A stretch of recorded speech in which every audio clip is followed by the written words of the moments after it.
नमस्कार दोस्तों, आप सभी का स्वागत है टी रिसर्च चैनल पर। यह चैनल की एक मुहिम है कि इम्पोर्टेंट न्यूज़ से जुड़ी हुई बातों को आप लोगों तक पहुंचाया जाए।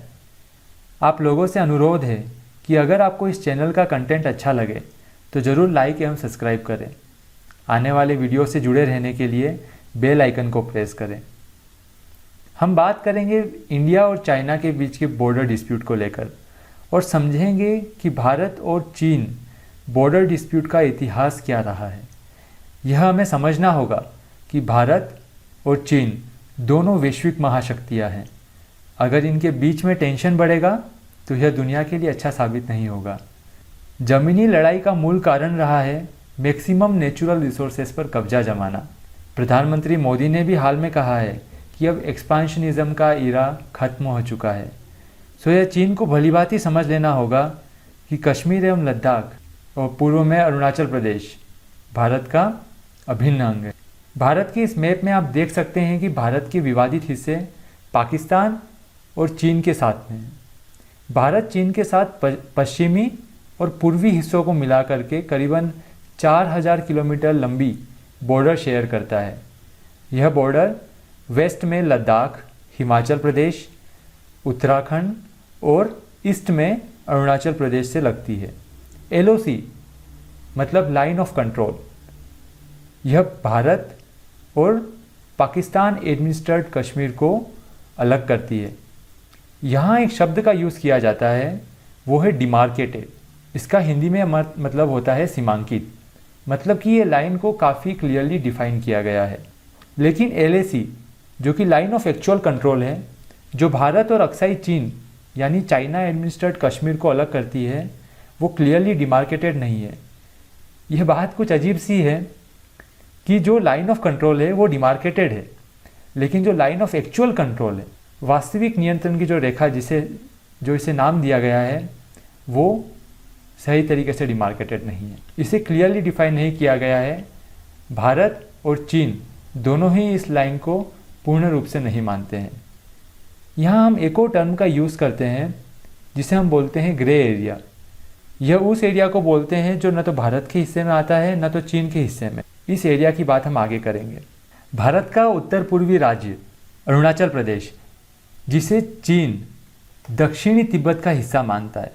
चीन बोलता है कि अरुणाचल प्रदेश साउथ तिब्बत का पार्ट है।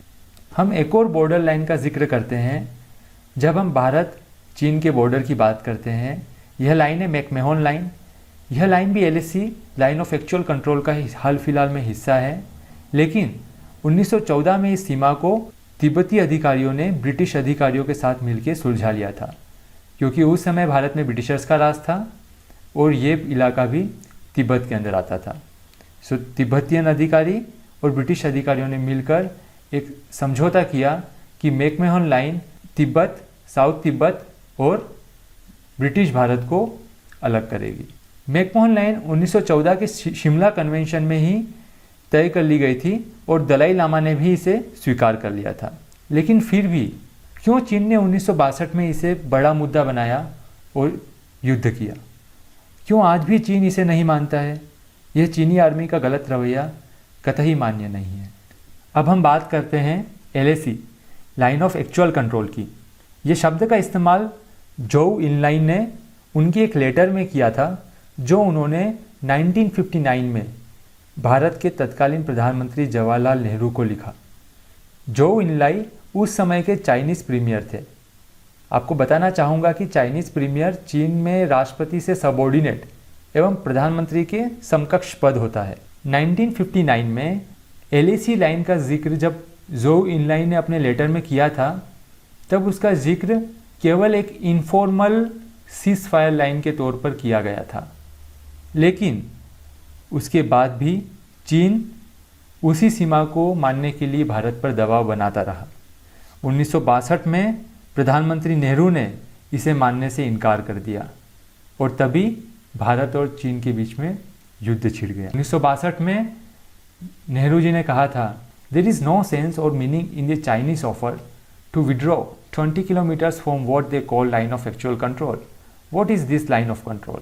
Is this the line they have created by aggression since the beginning of September? So Jawaharlal Nehru ने इसे कम्प्लीटली गलत ठहराया था। उसके बाद 1991 में चाइनीज़ प्रीमियर ली पेंग का इंडिया में विजिट हुआ।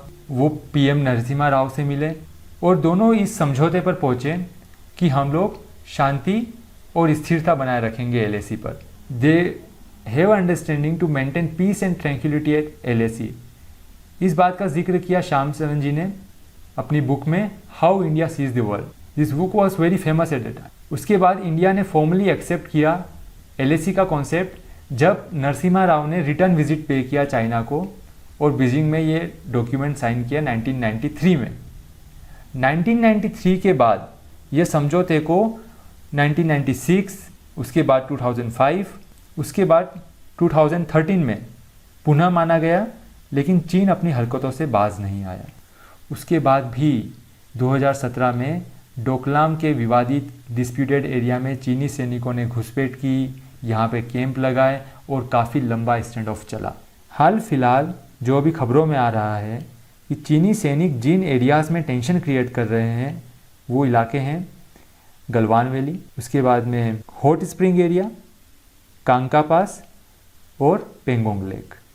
यही मेजर फ्रिक्शन पॉइंट है जो कि इंडिया और चाइनीज़ आर्मी में स्टैंड ऑफ के सिचुएशंस क्रिएट कर रहे हैं। इसमें से गलवान वैली, यह मैप में जो सबसे ऊपर जो गोला है रेड सर्कल, यह हिस्सा अक्साई चीन या चाइना एडमिनिस्ट्रेटेड कश्मीर का हिस्सा नहीं है। यह भारत के क्षेत्र में आता है। यहाँ बिल्कुल गलत तरीके से चीनी आर्मी ने घुसपैठ करी है। चीन गलवान वैली को हथियाना चाहता है क्योंकि यह काफ़ी स्ट्रेटेजिक पोजीशन है। यहाँ पास से इंडिया द्वारा बनाया गया एक बॉर्डर हाईवे निकलता है जो काफ़ी महत्वपूर्ण है। यह जगह ऊंचाई पर मौजूद है जो दुश्मन को ऊंचाई पर रहकर हमला करने में काफ़ी मदद कर सकती है, इसलिए चाइना इसे हथियाना चाहता है। यहाँ बीच में एक और रेड सर्कल है जो कि हॉट स्प्रिंग एरिया कांका पास को रिप्रेजेंट कर रहा है। यहाँ ये वाला एरिया भी भारत के हिस्से में आता है, लेकिन यहाँ भी चीनी आर्मी घुसपैठ कर रही है। सबसे नीचे एक और रेड सर्कल बनाया हुआ है, ये है पेंगोंग लेक जिसके बीच में एलएसी निकलती है। एलएसी बिल्कुल इस पेंगोंग लेक के बीच में से निकलती है। शायद आपको ध्यान होगा ये वही लेक है जहाँ पे 3 इडियट्स मूवी की शूटिंग हुई थी। आप सभी को वो लेक वाला सीन याद होगा। इसी पेंगोंग लेक का पिक्चर मैंने साइड में लगाया। ये जो पिंक लाइन है, चाइना इसे इंडिया और चाइना की बॉर्डर मानता है, लेकिन इंडिया इस रेड लाइन को इंडिया और चाइना की बॉर्डर मानता है। सो इन दोनों लाइन के बीच का जो एरिया है वो पूरा डिस्प्यूटेड एरिया है और इसको हम लोग बोलते हैं area of differing perception, ADPA। मतलब दोनों कंट्रीज़ का इस पर व्यू पॉइंट अलग है। इंडिया बोलता है कि ये एरिया मेरे अंडर आता है, चाइना बोलता है कि ये एरिया मेरे अंडर आता है। सो हम लोग इसको ग्रे एरिया बोलते हैं या फिर area of differing perception, ADPA बोलते हैं। यहाँ पे कोई भी कंट्री का आर्मी नहीं रहता है, लेकिन चाइना ने यहाँ पर भी घुसपैठ करी और इंडिया के बॉर्डर तक घुसने की पूरी कोशिश करी।